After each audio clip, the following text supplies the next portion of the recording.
You thought you were pretty bad breaking into a cop's car, didn't you? That is some nerve. I mean, seriously, you're the second person I've had in 11 years that has had the nerve to do that. All right, sir, you're Bryce Thomas. And Mr.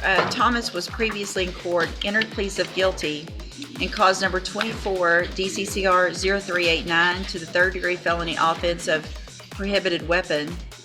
Cause number 24, DCCR 0390, also a third-degree felony of possession of a prohibited weapon. Cause number 24, DCCR 0391, pled guilty to the state jail felony offense of theft of a firearm. Cause number 24, DCCR 0392, pled guilty to the lesser offense of indecency with a child by exposure, also a third-degree felony. There was no plea agreement. I have received and reviewed the pre-sentence report. Has everyone had an opportunity to review that report?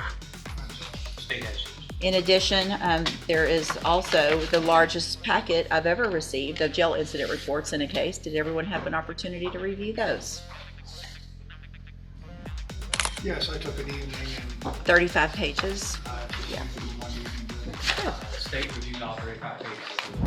In addition, the state has filed a state sentencing memorandum. Mr. Burbank, did you receive that and were you able to review it? Okay.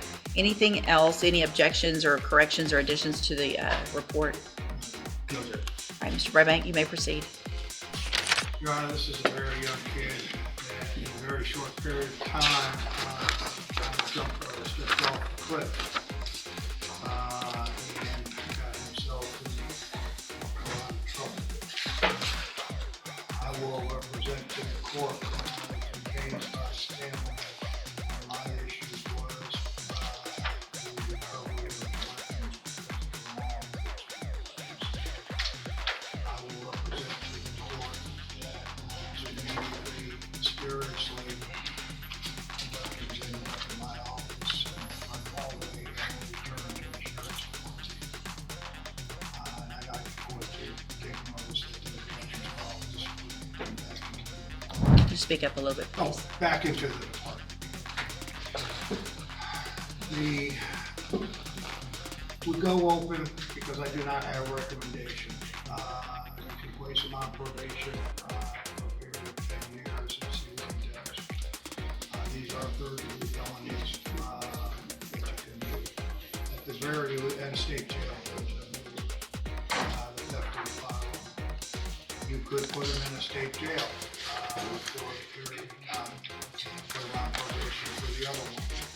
I would ask that if you are going to send him to that maybe in reference to the sexual offense, you place him on probation so that you have some accountability to him once he's not out for a period of time. That would be the court meeting whether or not he's learned his lesson. Now, as you peruse through the 35 pages of incident reports, and I'm not trying to be funny, because I've talked to Ryan with Mr. Thomas about those. He'd like to address the court on that. It is what it is, and that's not behavior of whether or not he would be able to follow court's orders if he can't follow what's going on in jail. Reference to probation. I would ask that the court would ask Mr. Thomas. Yeah, go ahead. You have something to say? You don't have to say. I can just say I'm just young, just being in jail at a young age and not really knowing that. Got write-ups.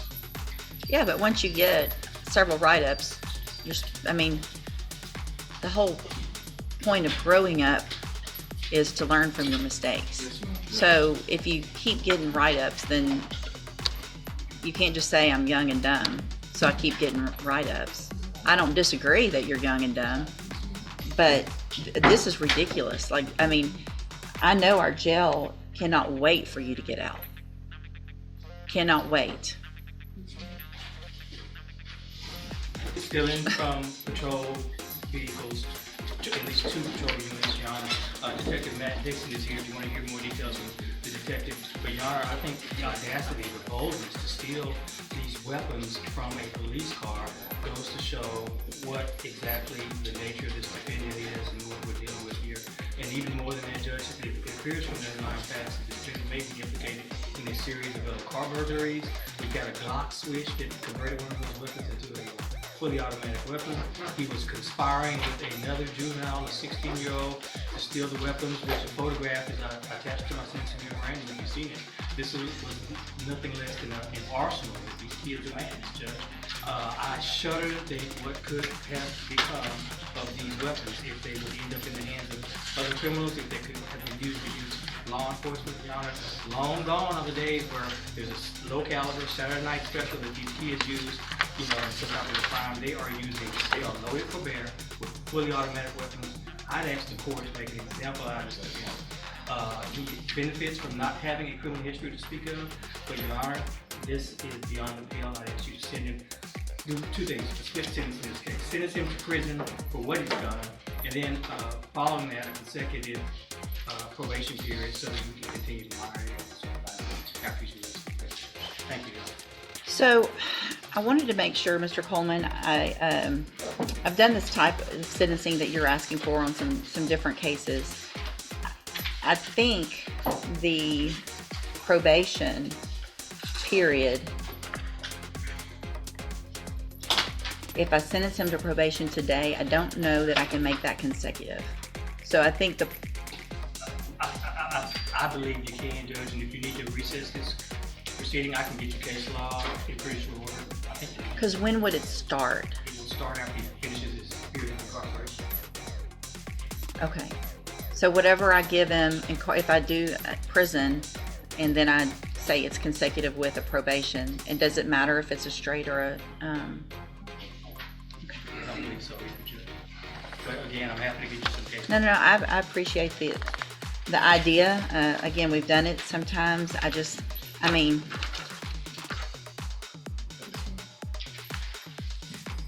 what are y'all doing? What are you doing with all these? In Texas, a judge Not can shooting sever people. Sir? Not shooting people. Not shooting people yet. What are you shooting? Why would you have these? What are you getting these to shoot at? Just to be tough and say you have guns? That's all that's happening with these guns on the street is y'all are shooting at each other, at other people, at houses, at cars, at whatever. There's no reason to have these kind of guns. These aren't hunting guns, right? You're not going to shoot a deer. Do you hunt? I do. Do I you? have before, but Have you? Which one of these is your hunting gun? none of those.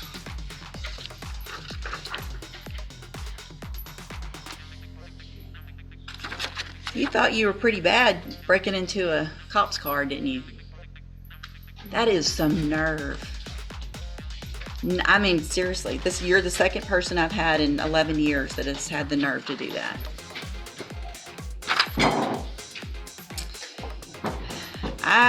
Here's what I'm going to do, because I agree with Mr. Coleman. I would like, at least in the indecency case, to get treatment and probation on that case so that we know you're not going to go make that type of bad decision again. But I'm not giving you probation on everything. You want to change your life and do better and not be young and dumb, you're going to have some time to figure that out. So in cause number 24, DCCR 0389, I'm going to find that you entered your plea of guilty freely and voluntarily, find sufficient evidence to find you guilty, and at this time find you guilty of possession of a prohibited weapon. Mr. Coleman actually asked me to sentence you to 5 years. I don't think that's enough. I'm going to sentence you in that case to 7 years in the Institutional Division of the Texas Department of Corrections. You'll receive credit on that sentence for any time you've been in custody. And part of the reason I made it lengthier is because you have been in custody so long, and a 5-year sentence really isn't going to amount to much. Cause number 24, DCCR 0390, also find sufficient evidence to find you guilty, and at this time find you guilty of possession of a prohibited weapon. Sentence you to a term of 7 years in the Institutional Division of the Texas Department of Corrections.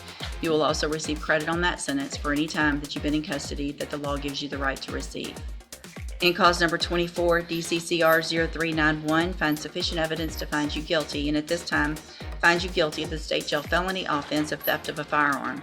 Sentence you to a term of 2 years in the state jail prison. You will receive credit on that sentence for any time that you've been in custody that the law gives you the right to receive. Then in cause number 24, DCCR 0392, finds sufficient evidence to find you guilty. However, in that case, I'm going to defer all proceedings, place you on probation. No, that's the third. I'm going to find you guilty of that offense, sentence you to a term of 10 years in the institutional division, but I'm going to suspend that and place you on probation for 10 years. Can I address the court on that? Mm-hmm. With the deferred registration, it would, if he did comply after he got out, that he would have a chance instead of a conviction. He's already got 3 convictions, so I agree. Point that out. Can I give a straight on indecency though? Hold on. I think it has to be deferred. Hold on. Yeah, it has to be deferred. Okay, so I'm going to go back in that cause number, which ends in 0392. Find sufficient evidence to find you guilty. However, I'm going to defer all proceedings and I'm going to place you on probation for 10 years. That will run consecutively to the other cases. So that probation does not start until you get out of prison. Then, if you violate that probation, you could be sentenced up to 10 years in that case. So you're going to be under supervision or in custody for a very long time. So if you really want to change your ways, you're going to have every opportunity to do that. If you don't, you're going to end up, number one, you're probably not going to make parole if you keep acting like you've been acting here. If you get to prison and you act like this, you're not going to make your parole. You're going to do that whole 7 years. That's going to be up to you. The sooner you get out and act right, the sooner you can start this other probation and get off of it, grow up, and maybe change your life. That's going to be up to you. On that deferred, I am going to order a $500 fine that you follow all of the conditions of probation. That's going to include sex offender treatment, going to whatever classes are necessary, staying clean, not getting in any trouble, all of those kinds of things. Do you understand? Mr. Coleman? Your Honor, is there a deadly weapon finding option with these weapons? I don't think so. Okay. Okay. Unless you can, I don't think that's, Within the legend. well, and they're not, possession of prohibited in the 3G, so I don't think we can, Okay. yeah. That's all. All right, so all of these are actually wrong because y'all marked off plea bargain and there wasn't a plea bargain. So I'm going to hand you the trial court certification in all of your cases. This shows that these were not a plea agreement. It was a plea agreement, Judge, because it's a, no. Oh, there was an unauthorized use that we agreed would be dismissed. And also the lesser offense in that, so there was consideration taken, so this was an agreement, at least for those reductions. Okay, so you have waived your right to appeal. In these cases, I'm going to hand you those certifications. I'm also handing you a written admonishment regarding your ineligibility to possess a firearm or ammunition. Because of the judgments entered against you, you're ineligible under Texas law to possess a firearm or ammunition. Possession of a firearm or ammunition could lead to charges against you. Firearm is a legal term, and you should read that written admonishment I provide you to see what devices qualify as a firearm. If you have questions about the laws that make you ineligible to possess a firearm or ammunition, or about how long that lasts, you can talk with Mr. Burbank. All right, good luck to you, sir. You can go back with the bailiff. I thought, Yeah. you know, Mr. Jenkins, that you're gonna